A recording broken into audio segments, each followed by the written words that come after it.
Hello everyone. Episode के start में हम देखते हैं कि मीका की मॉम शॉपिंग कर कर आती है। तो मीका शॉपिंग देखने लगती है और कहती है कि मॉम मेरी मैटरनिटी ड्रेस किधर है। तो उसकी मॉम कहती है कि ये बच्चे और तुम्हारा सामान है, क्योंकि अब हम ये बहुत बड़ा खेल खेलने जा रहे हैं, तो हमें इस नाटक को एंड भी तो करना होगा। तो मैंने वही हॉस्पिटल बुक कर लिया है जिसमें तुम्हारे फादर की ट्रीटमेंट चल रही है, तो हमें इसी तरह से नाटक करना होगा। तभी वो कहती है कि मॉम अगर ये शोजी से रेलिवेंट ये बात ना होती तो मैं कभी भी नाटक ना करती।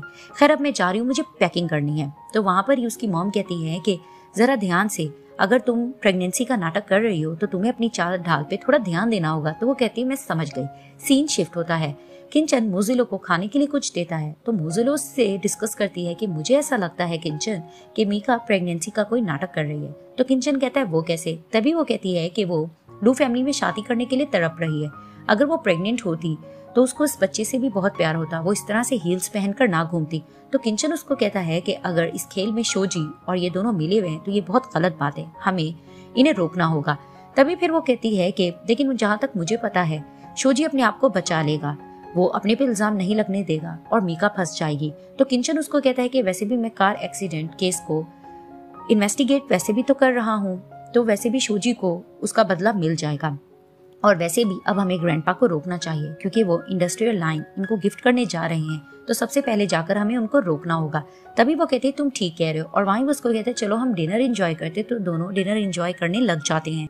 इधर से दिखाते हैं कि ग्रैंडपा बहुत खुश होते हैं। वो शोजी और मीका को एक इंडस्ट्रियल लाइन गिफ्ट करने जा रहे होते हैं और यही कहते हैं कि जब मेरा पोता बड़ा होगा तो उसको तो मेरी तरफ से गिफ्ट दे देना। जैसे ही शोजी सिग्नेचर करने लगता है, वहीं किंचन आकर रोकता है और कहता है कि सिग्नेचर करने की जरूरत नहीं है डैड, मुझे आपको कुछ बताना है। तो वहां पर ही मीका कहती है कि अंकल क्या हो गया, ग्रैंडफादर हमें इतना अच्छा गिफ्ट दे रहे हैं तो आपसे रहा नहीं जा रहा, आप बहुत ज्यादा अपसेट हो रहे हो। तो किंचन कह रहा है तुम बिल्कुल ठीक कह रही हो, गिफ्ट तो बच्चे को देना चाहिए लेकिन उसके लिए बच्चा होना भी जरूरी है, और अगर तुम दोनों मिलकर कोई ढोंग कर रहे हो तो ये लोग तुम लोग बिल्कुल गलत कर रहे हो।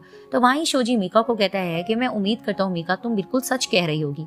तो मीका कहती है शोजी बिल्कुल सच कह रही हो, तुम्हें पता तो है इन दोनों की आदत है झूठ बोलने की।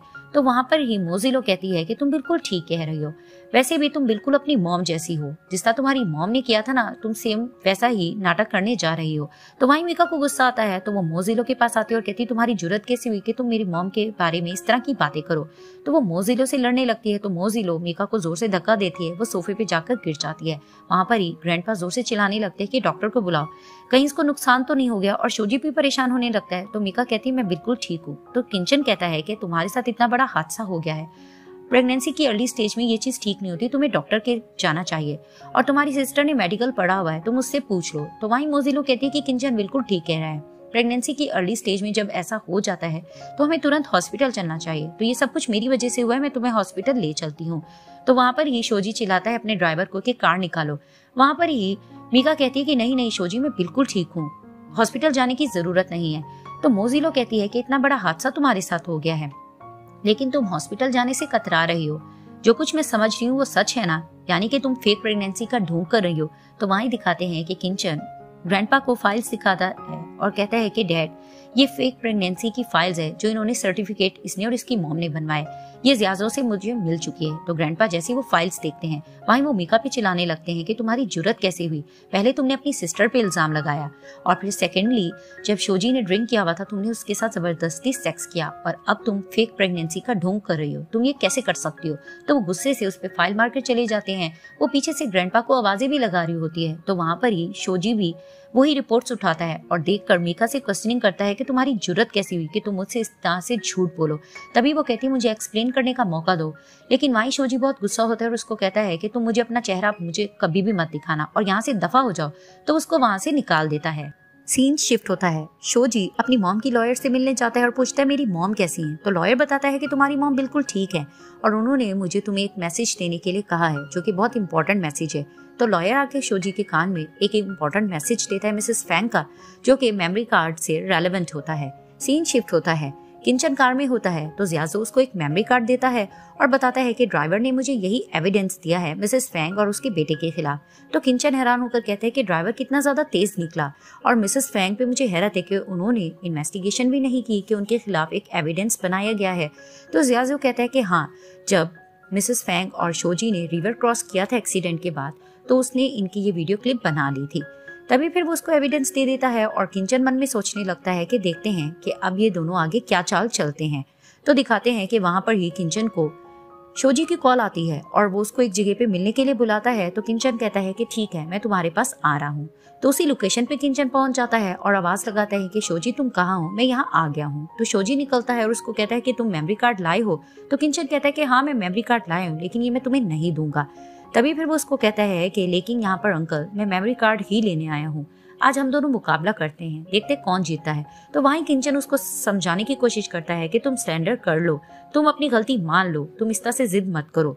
लेकिन शोजी जिद पे अड़ा रहता है और कहता है कि आपको अच्छा लगेगा कि हम इस तरह से लड़े, तो हमारे शेयर होल्डर्स हमारे बारे में क्या सोचेंगे और ग्रैंडपा को भी कितना दुख होगा। लेकिन फिर भी किंचन उसको समझाता है कि तुम बार बार गलती किए जा रहे हो, तुम गलती मत करो, तुम अब भी हार मान जाओ।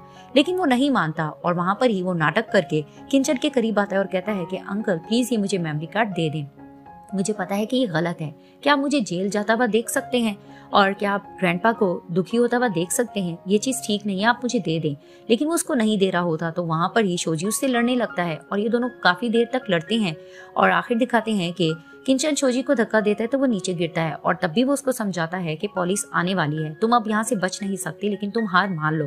तभी वो कहता है कि नहीं, आज मैं यहाँ पर मेमोरी कार्ड लेने आया हूँ, तो मैं आपको यहाँ आसानी से नहीं जाने दूंगा। वहां पर ही जमीन पर मट्टी पड़ी होती है। शोजी किंचन की आंखों पे मट्टी फेंकता है और मेमोरी कार्ड उठाने ही लगता है। तो दिखाते हैं कि किंचन का असिस्टेंट आता है और वहां पर ही पुलिस आ जाती है और शोजी को अरेस्ट कर लेती है।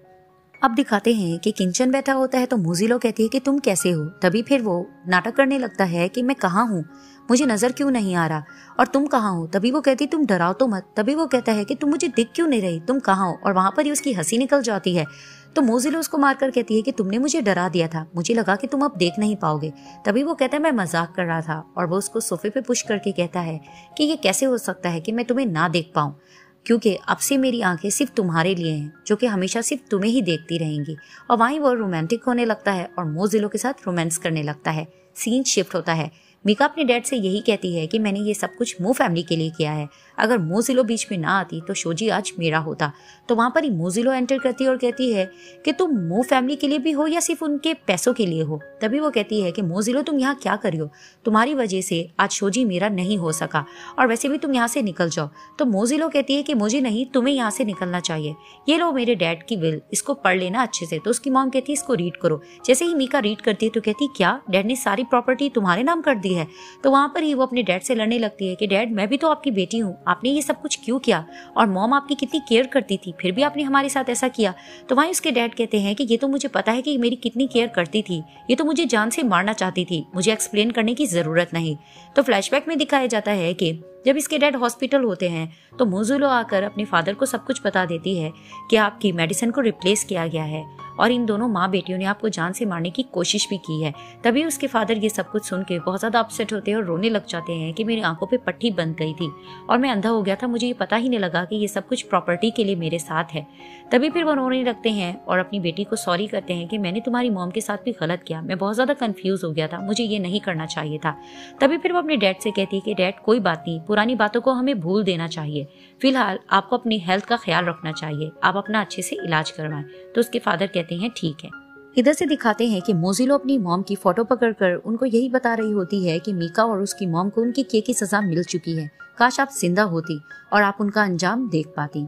सीन शिफ्ट होता है।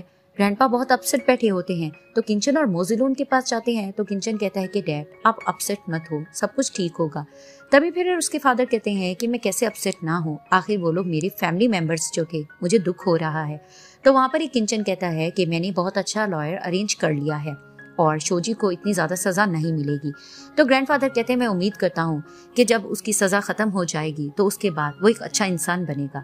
तो वहां पर ही किंचन कहता है ऐसा ही होगा, और वैसे भी अब मैं अपना पास्ट भुलाना चाहता हूँ, मैं अब मोजिलो के साथ एक न्यू लाइफ स्टार्ट करना चाहता हूँ और मैं कंपनी के लिए भी बहुत कुछ करना चाहता हूँ।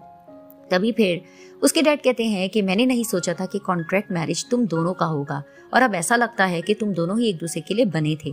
तो वहां पर ही किंचन कहता है कि हम दोनों आपकी बहुत रिस्पेक्ट करते रहेंगे। तो वहाँ पर ही मोजिलो ग्रैंडफादर के पास जाकर बैठती है और कहती है कि ग्रैंडफादर, मैं उम्मीद करती हूँ कि मैं आपकी बहुत ही अच्छी ग्रैंड डॉटर बनूंगी और मैं आपका और अंकल का बहुत ख्याल रखूंगी। तो किंचन कहता है कि ये तुम क्या बकवास कर रही हो। तभी वो कहती है कि मैं बकवास नहीं कर रही, और आराम से कहती है कि तुमने कौन सा कोई मुझे प्रपोज किया है।